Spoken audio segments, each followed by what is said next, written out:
out there, engaged in sports and doing things, you know, just proudly showing your button, just wearing a button or a leaf as being a cannabis activist, right? You know, so every time people see that, it makes them think, and it's actually a great way to meet friends, and you know, like, and so it's really important for me, like Team 420, to just get people out, you know, active and wearing their shirts, or if they're already active, like coming out of the closet. Like half of the San Francisco Giants will when it becomes legal next week in the middle of the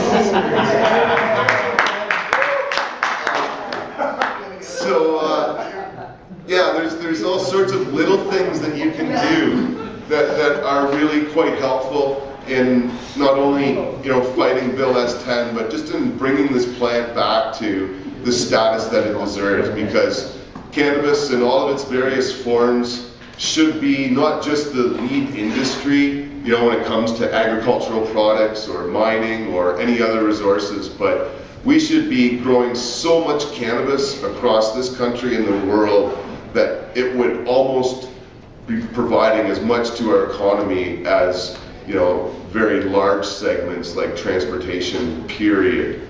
You know, like we're talking about a plant that has the potential to make us not only feel better, but to have a better life and a healthier planet, and a very wealthy one as well. And the reason this plant was taken away from us is because it could make farmers really wealthy and, you know, sort of compete with a bunch of really nasty products.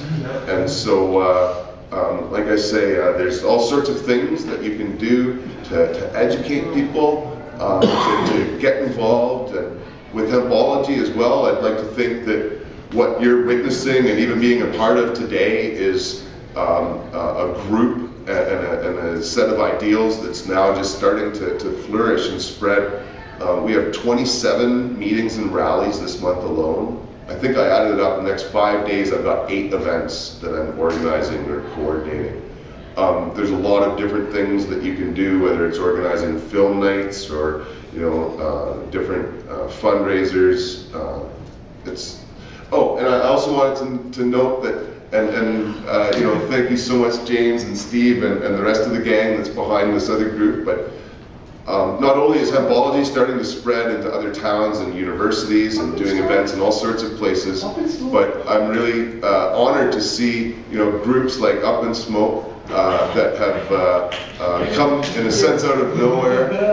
If you've never heard, they get together Thursdays at the Mushroom Tree, we call it, in Beacon Hill Park. You know, 4 o'clock, and one of the, you know, Hempology does a lot of stuff. We really like to have fun. One of the, I think, the funnest thing we do all year is we go around town and we cannabis carol in hotbox government buildings. Yeah. And over the years, Hempology has really gotten into hotboxing government buildings. Like this Sunday, Halloween, we hotbox the front steps of the courthouse. Yeah. We have our annual costume contest as well, so it's a lot of fun. And because we've tried and been successful at hotboxing so many government buildings, the Up and Smoke crew has become inspired and have learned how to actually put up curtains and hotbox the mushroom in the middle of the you did that. I feel like I've inspired some completely new form of activism where people are going to go around and try and hotbox government buildings just by putting up some like curtains and tape and stuff like this for temporarily. So, and it is hard for me not to walk by certain places and think, oh yeah, we can hotbox that. It's more a matter of how we get people to these places. So, you know, but yeah, there's all sorts of, you know, just fun and you know, interesting things that you can do. Annual events that you know, you can create, be it picnics or other kinds of gatherings, and just get people together and having fun and, you know, talking about the herb and feeling, you know, free and not living in a state of fear, because the greatest challenge we have is that people are scared to come out of the closet and speak. And, you know, we did this great event on Gabriel Island last month. But we only had 24 people there because pretty much everybody on the island that wanted to come was scared because the cops would be there taking pictures and blah, blah, blah. Well, they weren't. We came, we had a great event. Next year we're going to have like the first ever Gulf Island Cannabis Festival on the 25th of September. Because the owner is going to let us have bands stands in the back, and we'll have all sorts of stuff going on. It's going to be a big circus. But I could go on about all the different things that we're doing that you could do, but just being here and being a part of Hempology has been, for myself, very rewarding, and I hope you find it that way too. So thanks everybody for coming up. Have a great day, and